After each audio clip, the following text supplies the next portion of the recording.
Hey guys, welcome to Run It Back and Let's Run It Back. Man, here you have one of them ones, man. This is a messed up story, man. Um Guy gets played by a prank caller. Not really a prank caller, I don't think. Allegedly. But this is he was asking for a ransom. So this could have been somebody really trying to pull this thing off. He asked for a ransom, then he called the Uber driver to go make the pickup of the ransom he tried to orchestrate with threats. And when the Uber driver shows up, he has a gun on the Uber driver, who was unsuspecting and just a little old defenseless lady trying to earn a living. But check out the news clip.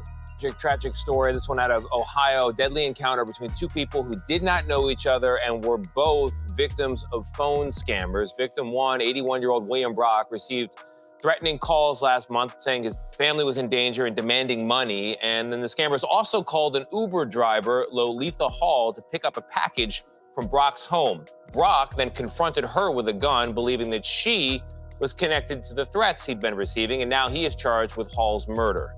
Lily Luciano has the story, and we have to warn you, the video is disturbing. Loletha Hall screamed for help. He has pleaded not guilty. What does the prosecution need to prove in this case? That Brock knew he was using deadly force. And what the prosecution is going to say is there is just no reason to shoot 3 times when somebody is trying to leave your property.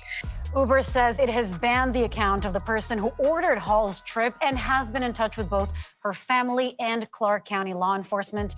It's hard to know if the alleged scammers will be held liable for Hall's death. Is something that I asked Jessica Levinson. She says it's not clear that they could have predicted that the ruse would lead to this horribly deadly tragic. Okay, let me point out something right quick. One, he's already pled not guilty, and he's claiming self-defense. A lot of you stand your ground advocates and super stand your ground advocates, I should say, super First Amendment advocates, like, if you're gonna turn aggressor, I don't care if you are scam plagued with something. If you're gonna use that anger to turn into the aggressor, you can't use the self-defense. It's just like I said in the whole river killing situation. Like, when he tried to use the self-defense after like pulling a knife out like a secret ninja, like it's like Secret Service, man. He pulled that knife out like Navy SEAL, man, and got busy, man.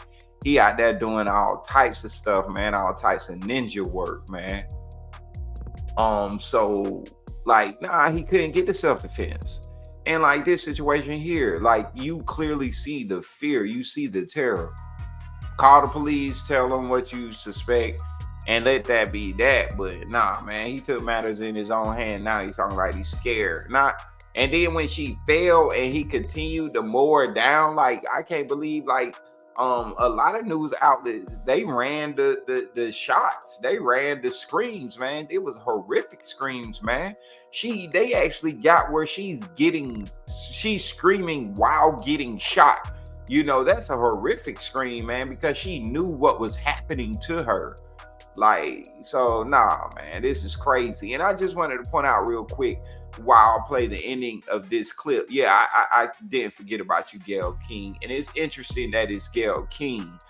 Gayle King has been used to be a catalyst to a lot of BS, in my opinion, or a lot of particular certain witch hunts, if you will.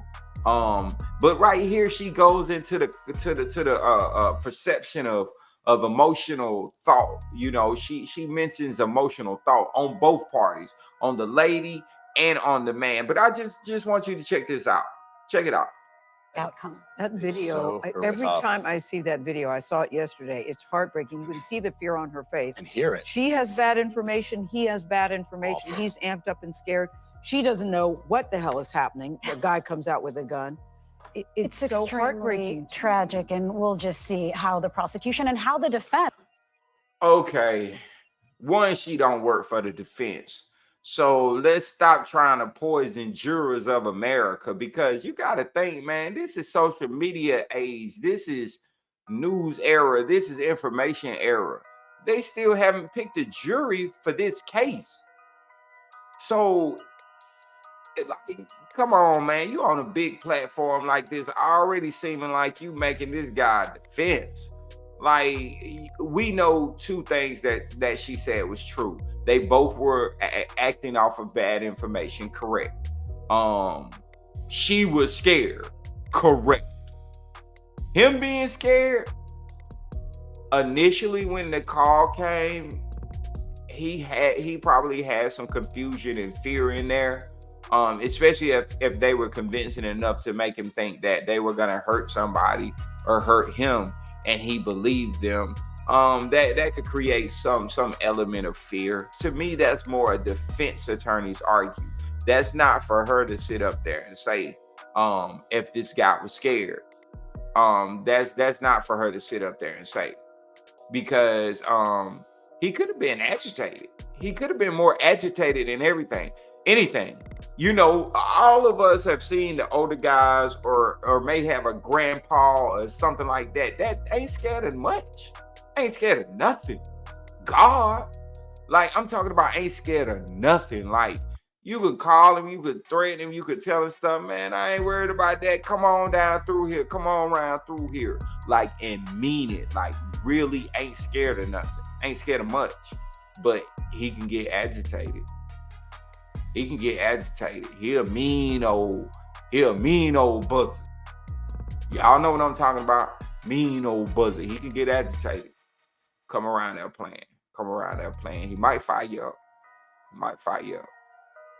So, you know, I don't know about the whole scare thing, but I just wanted to point that out. What do you guys think? To the lady who lost her life, Miss Hall, I send my condolence to the family, friends, and loved ones. Let me know what you guys think. Like, comment, and subscribe. We out.